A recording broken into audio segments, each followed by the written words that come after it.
Assalamualaikum warahmatullahi wabarakatuh. Terima kasih pada audien yang sudah mampir ke video saya ini untuk menuntut ilmu. Di sini saya akan membahas mengenai tugas proyek sistem microprocessor yang berjudul Sistem Pengatur Suhu Ruangan dengan Mikrokontroler Arduino Uno. Pertama-tama perkenalkan, saya Nasibatullah Joko Susilo, NIM I07200002. Di sini saya akan menjelaskan tentang proyek saya. Kenapa saya membuat proyek untuk mengontrol suhu ruangan dengan microcontroller? Hal ini dikarenakan di Indonesia ini merupakan negara yang penduduknya itu banyak yang bekerja di bidang pertanian dan di bidang industri kecil UMKM. Di bidang UMKM ini kita harus menemukan terobosan-terobosan baru supaya tidak kalah bersaing dengan usaha industri-industri yang besar, terutama industri-industri asing. Di sini saya menggunakan microcontroller dikarenakan microcontroller itu di dalamnya terdapat sistem microprocessor yang membuat pekerjaan menjadi efisien, biaya jadi lebih murah dan juga lebih bermanfaat bagi umat dan bermanfaat bagi generasi selanjutnya. Di alat dan bahan yang ada dalam proyek saya itu yang pertama ada Arduino Uno, yang kedua ada sensor DHT11, yang ketiga ada relay, dan yang terakhir ada kipas. Arduino berfungsi sebagai microcontroller yang mengatur gerak dari alat tersebut.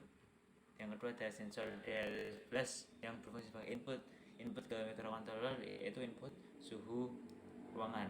Yang ada kipas itu berfungsi untuk mendinginkan ataupun mendinginkan suhu ruangan. Dan ada relay yang berfungsi sebagai output dari microprocessor yang berfungsi sebagai sakral dari kipas. Di sini saya akan menjelaskan mengenai Arduino Uno. Arduino Uno adalah board microcontroller berbasis Atmega 328. Ini memiliki 14 pin input dan output digital, di mana 6 input tersebut dapat digunakan sebagai output BWM dan 6 pin input analog. 16 MHz oscillator kristal, koneksi USB, jack power, SD header, dan tombol reset. Namun di sini yang gambar saya tampilkan ini merupakan Arduino tipe Mega. Sedangkan nanti yang saya pakai dalam proyek merupakan Arduino tipe SMD. Mungkin lanjut pada alat ini. Ketika alat kita beri satu daya, maka alat tersebut akan menghidupkan sensor yang nantinya sensor daya itu mendeteksi suhu ruangan. Jika suhu ruangan tersebut melebihi 30 derajat Celcius, maka terdeteksi suhu ruangan tersebut tergolong panas, sehingga relay tersebut sehingga microcontroller menghidupkan relay dan menghidupkan kipas. Namun ketika suhu kembali di bawah 30 derajat Celcius, nanti kipas tersebut akan mati. Dan ini adalah wiring atau perpengkabelan dari komponen yaitu Arduino Uno itu sebagai pusatnya. Nanti pusat akan menerima input dari sensor DHT11 disambungkan ke pin D2 dan relay sebagai output disambungkan ke pin D4. Ini bisa kita sambungkan di pin digital mana saja. Ini saya memilih D2 dan D4. Dan kipasnya kita sambungkan ke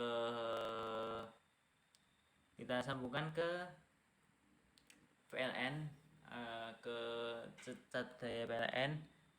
Tapi sebelum ke satu daya PLN kita bypass ke sakral supaya ke relay supaya menjadi sakralnya. Dan ini adalah implementasi dari rancangan alat yang dibuat. Nah, ini adalah implementasi alat yang sudah dibuat, yaitu alat pengukur suhu berbasis Arduino SMD. Seperti yang sudah disampaikan tadi, alat ini terdiri atas Arduino SMD, sensor DHT, dan juga suhu yang nantinya tersambung ke sakral nanti akan menghidupkan kipas ini. Semua Komponen itu disambungkan menggunakan kabel jumper dan protoboard. Stop kontak yang tersambung relay ini itu tersambung dengan listrik PLN. Di sini saya menggunakan laptop sebagai catur daya untuk Arduino dan untuk memonitor nilai THT 11. Nantinya setelah kita lihat bisa menggunakan laptop, nanti kita akan menggunakan baterai 9 volt ini sebagai catur daya supaya nantinya bisa ditaruh di mana saja dan lebih fleksibilitas untuk menaruh alat ini. Di sini kita sambungkan terlebih dahulu alatnya dengan laptop. Ini dilihat bisa hidup semua.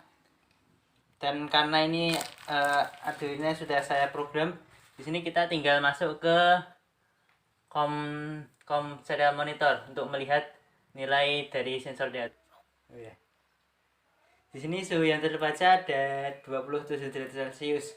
Sedangkan tadi kita atur kipas ini akan menyala ketika suhu di atas 30 derajat Celcius.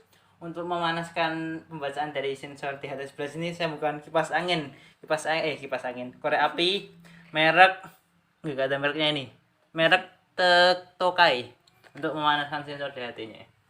Kita panaskan, ya usah. Ini kita taruh di bawah supaya tidak merusak sensor. Itu kita bisa lihat sensornya naik sedikit demi sedikit. Ini. Turunin ya. Ya. Sudah 50 derajat, 70 sekarang. Itu 27,5, 27,8, 28. Ini naik sedikit demi sedikit. Terus nah itu di suhu 30,2 ya hidup. Dan di sini suhunya akan naik karena kita arahkan ke sensornya. Sensornya akan turun.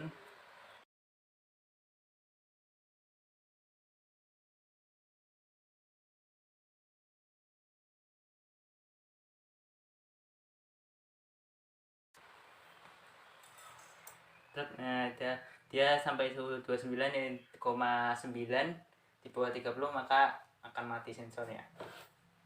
Mungkin ini ketika kita menyambungkan dengan laptop sebagai catur dayanya. Sekarang kita mencoba menggunakan baterai 9 volt sebagai catur dayanya. Walaupun nanti kita tidak tahu pembacaan sensornya. Kita akan mencobanya, kita sambungkan dulu. Ini sini alatnya tersambung semua. Selanjutnya kita panaskan dengan kompor.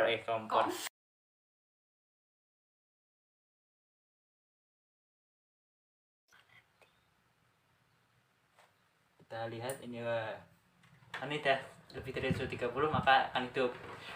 Selanjutnya kita turunkan, kita kipasi supaya sensor ini bisa turun suhunya. Nanti kipasnya akan mati.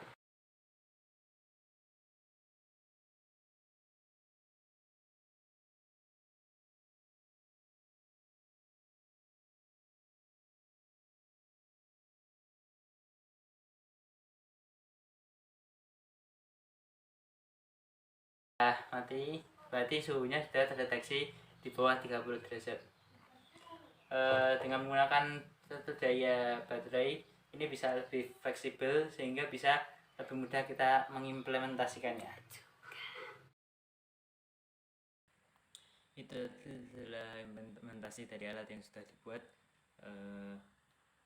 Sebenarnya itu kita bisa mengimplementasikan alat di berbagai bidang. Bisa kita taruh di rumah, bisa kita taruh di industri UMKM, dan bisa kita taruh di masjid supaya suhu dalam masjid itu selalu segar dan tidak support sehingga membuat jamaah semakin banyak. Untuk dari alat tersebut kita bisa memahami kelebihan dan kekurangan dari alat yang sudah saya buat. Alat yang saya buat itu mempunyai kelebihan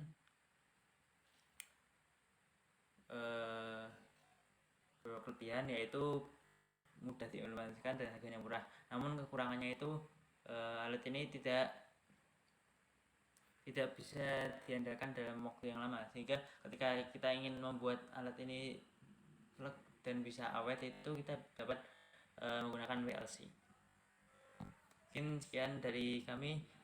Terima kasih. Assalamualaikum warahmatullahi wabarakatuh.